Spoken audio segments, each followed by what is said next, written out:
Since June of 1944, the Allies have made enormous advances through Europe, sweeping through much of France, Belgium, and Holland, almost to the banks of the Rhine. Much of their success must be credited to the Russians, who, at Stalingrad, during the winter of 1943, destroyed many of the Germans' best panzer divisions. On the Eastern Front, the Russians have continued to push the Germans back through Russia and much of Poland, and will soon be on the banks of the Oder River and the border of Germany. The situation for the Germans has grown desperate. Allied bombers have reduced many major German cities to rubble. The German Air Force, the Luftwaffe, is a mere shadow of the power it once was, and can do little to stop the bombers, much less fight the Allied armies. The Kriegsmarine, the German Navy, is mostly sunk, its U-boats destroyed, and its sailors pressed into the army. However, the enemy refuses to surrender. Unable to stop the Allied advance, Hitler has turned to vengeance weapons, the V-1, and now the V-2 rockets. These rockets, although some of the most advanced weapons of the war, are too inaccurate to hit military targets. Instead, they are being used to terrorize London. Seja muito bem-vindo ao nosso terceiro e último episódio contando toda a história dos Call of Duty clássicos aqui no canal. Estamos fazendo toda essa série muito especial, compilando a história de todos os Call of Duty clássicos, que são os CODs 1, 2 e 3, incluindo DLCs e portes paralelos para outras plataformas, com todas essas missões organizadas de forma lógica através de datas para vocês, apresentando detalhadamente cada evento, cada conflito e também cada personagem. Hoje, pessoal, vai ser a grande conclusão dessa série, onde não só veremos a luta dos americanos na Bélgica, como também a luta deles na ponte do Rio Reno, e também a marcha por parte dos soviéticos de Stalingrado, passando pela Polônia e chegando até Berlim, a capital da Alemanha, além de outros conflitos extras também. Se você não viu essa série toda ainda e quiser ver os episódios anteriores, eu vou deixar todos no cardzinho no canto superior direito da tela. Já deixa o like e vamos que vamos.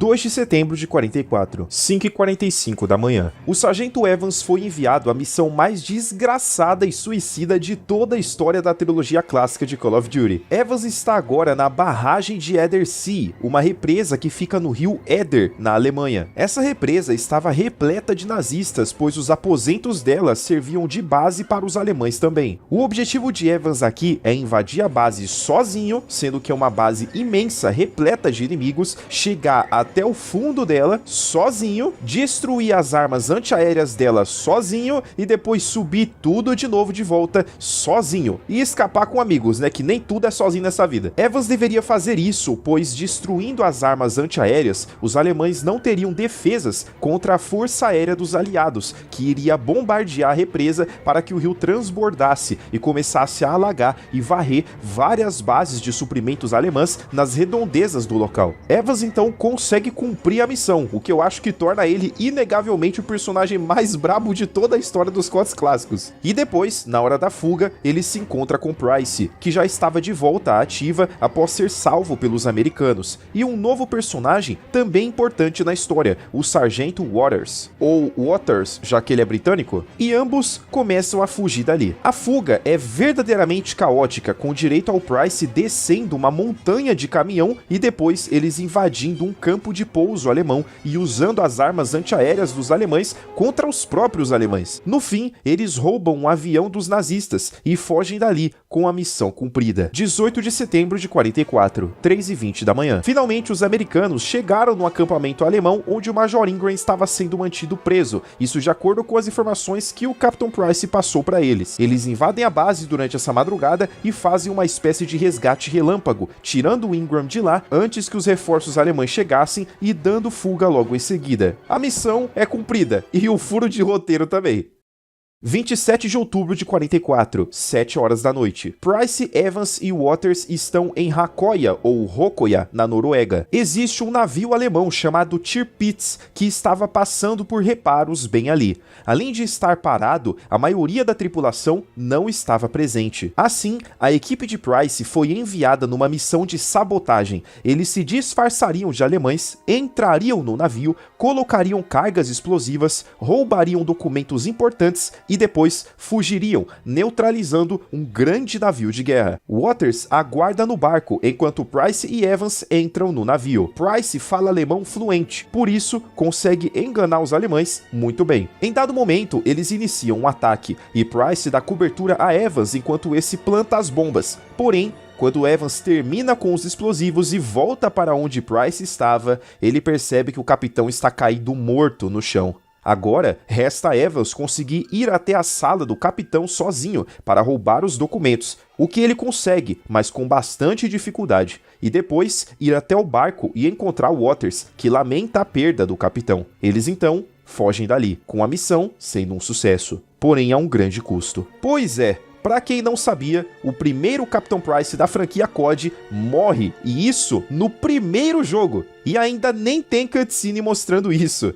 Muita gente jogou essa missão na época e nem percebeu o Price morto porque não olhou pro chão. Apesar disso, foi o carisma do personagem que fez com que ele surgisse em COD 2, em missões que se passavam, obviamente, antes dessa aqui. Aquelas que vimos dele no Egito e na França com o Doyle. E isso ainda renderia mais outras duas encarnações diferentes do personagem, que apareceriam mais pra frente. Simplesmente, o homem.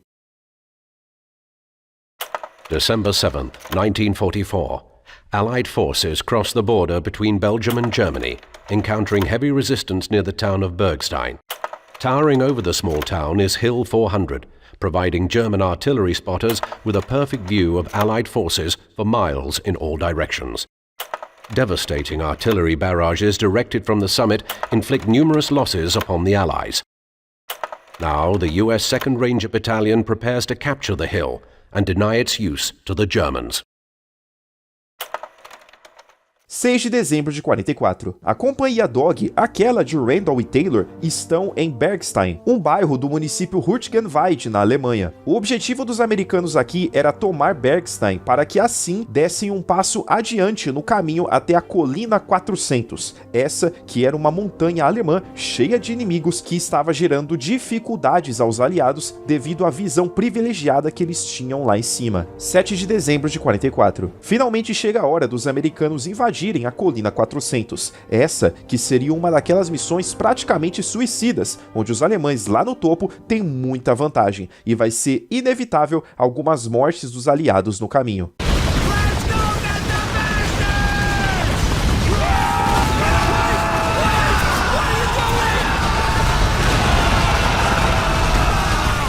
A companhia Baker vai subindo a montanha pouco a pouco, destruindo alguns bunkers, um de cada vez, até que finalmente chegam no topo da colina e tomam um bunker alemão principal. Com muito esforço, a missão é cumprida, porém, os alemães não deixariam isso barato. 8 de dezembro de 44. Após terem se mantido por horas na Colina 400, um contra-ataque alemão chegou, e agora era hora dos americanos defenderem a colina, que não poderia ser perdida de jeito nenhum. Foi muito difícil conquistá-la, e perder ela significaria praticamente não conseguir tê-la de volta de novo. O lado bom é que agora eles eram os que estavam no topo da montanha e tinham mais visão e proteção.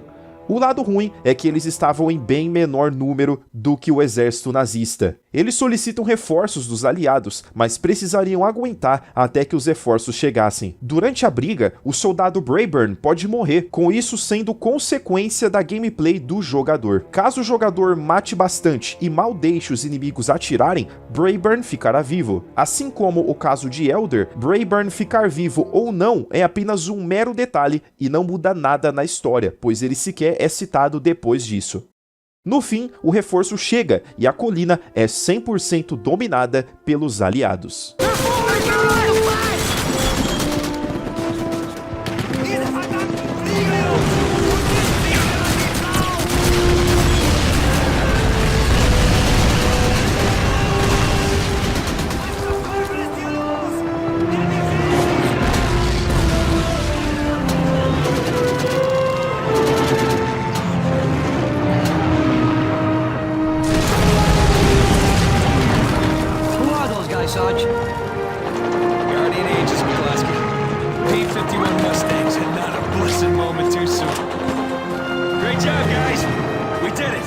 26 de dezembro de 44, 3:30 da tarde. Estamos agora na visão de um novo personagem, o cabo americano Scott Riley. E adivinha com quem ele está? Sargento Moody. Riley é outro soldado do regimento de paraquedistas e agora está na cidade de Bastogne, na Bélgica. Eles ainda estão com o soldado Anderson e o soldado Ender.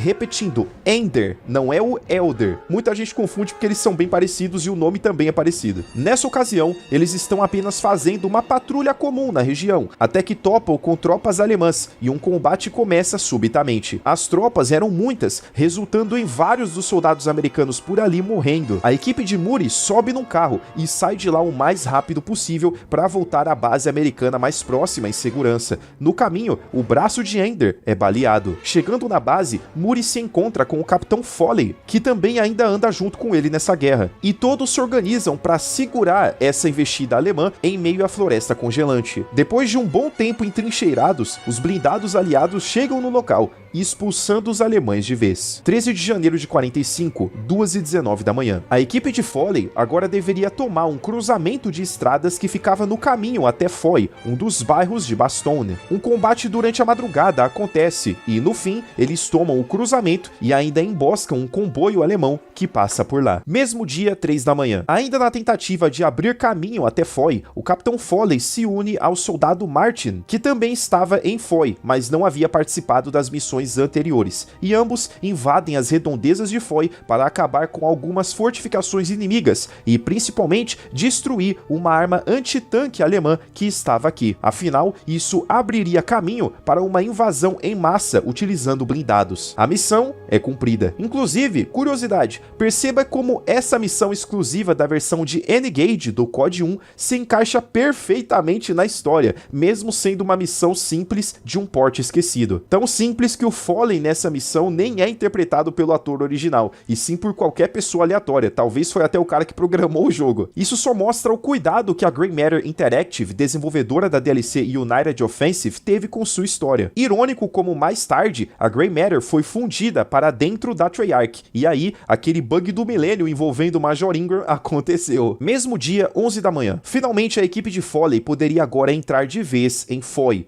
Em meio à névoa congelante, os americanos fazem uma invasão em massa, onde muitos morrem no caminho. Mais uma daquelas missões suicidas e perigosas. Stick with me and use those haystacks for cover!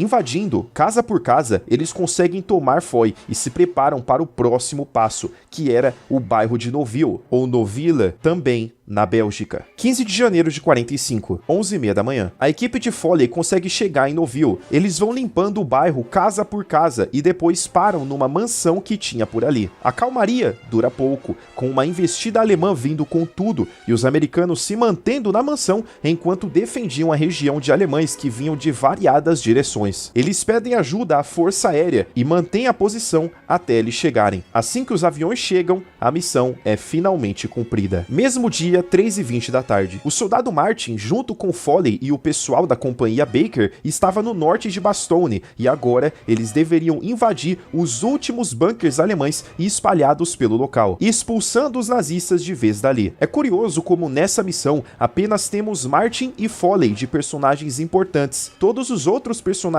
da companhia Baker aqui são aqueles figurantes com nome aleatório, indicando que Moody e etc. não estavam nessa missão. Conforme invadiam os bunkers, não só os americanos encontraram algumas armas antiaéreas alemãs e as interceptaram, como também encontraram um documento com informações dos inimigos. O documento falava sobre um local com foguetes V2 alemães. No fim, o objetivo é cumprido.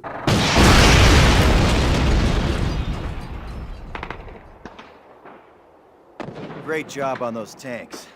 Private Martin, you've done yourself proud. I can hardly believe you've done it.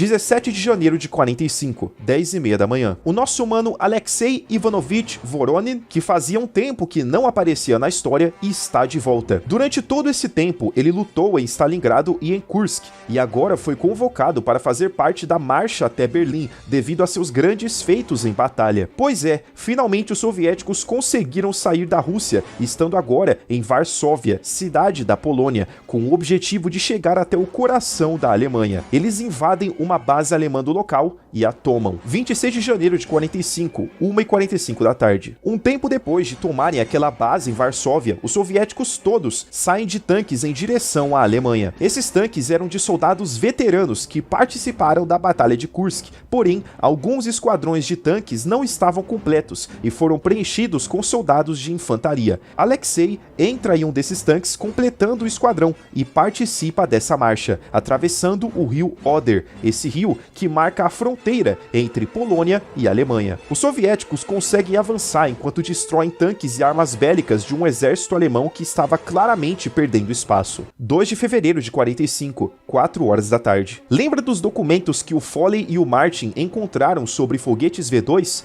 Então, os americanos enviaram essas informações aos britânicos, que se encarregaram de ir até o local dos foguetes e sabotá-los, além de acabar com quaisquer fortificações alemãs da região. O local era um bairro chamado Burgsteinfurt, de uma cidade chamada Steinfurt, na Alemanha, e quem está lá é justamente o Sargento Evans e o Sargento Waters. Na verdade, eles até começam essa missão sozinhos, mas depois se unem a outros britânicos no caminho. Isso porque os britânicos se dividiram em equipes para sabotar diferentes locais e no final se unirem onde se encontram os foguetes. Evans vai até o subsolo dos bunkers do local e ativa um mecanismo para encher os foguetes de gasolina. Depois disso, ele coloca bombas nos foguetes, o que faz a explosão inflamar a gasolina deles, acabando de vez com os V2. 7 de março de 45, 7 da manhã. A equipe de Randall e Taylor estão cruzando o rio Reno, um rio que serviria e muito para eles chegarem até a Alemanha. Se os soviéticos estavam vindo pelo Oriente, pela fronteira com a Polônia, os americanos vinham pelo Ocidente, através do rio Reno. Vemos aqui apenas a equipe de Randall combatendo algumas forças alemãs na beira do rio. Mesmo com os alemães utilizando alguns blindados, a vitória fica por parte dos americanos. 24 de março de 45. A companhia Dog de Randall estava agora em Wallendar, uma cidade alemã que ficava na beira do rio Reno. Eles atravessam o rio e agora avançam com tudo no território alemão. Um combate acontece com os americanos atravessando Wallendar casa por casa e tudo termina com a vitória americana. Um oficial americano, o coronel Blake, que chega no local, dá os parabéns à equipe de Randall e não apenas promove Randall de sargento para tenente, como também Randall pede ao coronel que nomeie Taylor de cabo para sargento, e o coronel concorda. 30 de abril de 45, 11 da manhã. É chegada a hora da última investida soviética em cima dos alemães. Como eles mesmos dizem, vitória ou morte. Alexei está agora em Berlim, unido a várias tropas soviéticas que estão marchando até o Reichstag, que basicamente é a Casa Branca alemã, o Congresso Nacional deles, sacou? É onde ficavam os políticos, o parlamento, onde ficava o coração do país. Tanques e infantaria avançam juntos até o palácio. Alexei entra e começa a atravessar todas as salas, uma por uma. Ele e outros soviéticos encontram uma pilha de escombros e escalam ela para chegarem ao telhado. Lá no alto, os soviéticos balançam sua bandeira, sinalizando assim que eles tomaram o Reichstag completamente, e assim a Alemanha é totalmente vencida. Apesar disso, sabemos que a Segunda Guerra Mundial não acabou nesse dia. Ainda tiveram tratados para serem feitos e assinados, sem contar que a batalha no Oceano Pacífico contra os japoneses ainda duraria mais um bom tempo, sendo a última a acabar na guerra. Inclusive, percebam que essa batalha não foi retratada em nenhum dos jogos dos CODs clássicos. É nessa hora que vemos o quanto a Segunda Guerra Mundial foi um conflito imenso e amedrontador, ao ponto de vermos várias batalhas e depois descobrimos que faltaram várias outras ainda. E dá mais medo ainda quando lembramos que isso realmente aconteceu. Os personagens são inventados, mas cada conflito, cada briga vista aqui realmente tem fundamento histórico, com estes Call of Duty clássicos tentando ser uma verdadeira homenagem a todas as pessoas que viveram, lutaram e sofreram e morreram durante essa época tão difícil. A todas essas pessoas de diferentes países que, cada uma do seu jeito e cada uma em um lugar diferente, fizeram a diferença para mudar a história do mundo. Não à toa que a frase de efeito dos Call of Duty clássicos era "Ninguém luta sozinho". Isso não era apenas pela tecnologia incrível da época de colocar 1000 bonecos na tela, inimigos e aliados, mas também pela história que nos mostrava pessoas de diferentes países, de diferentes línguas, com diferentes costumes, lutando por um mesmo objetivo e até se unindo nos momentos mais difíceis. Aqueles homens e mulheres que foram convocados para essa luta ou se candidataram a ela por vontade própria e assim responderam ao chamado do dever.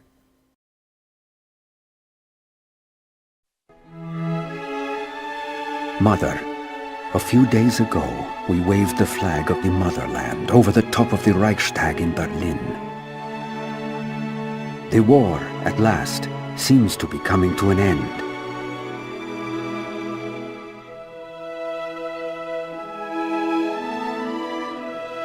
There is very little fighting left in the enemy. Soon I will be returning to our home.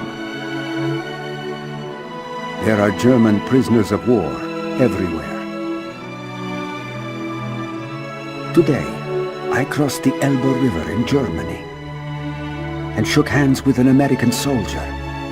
Although I could not understand anything he said, I felt this man was my brother, and I think he felt the same.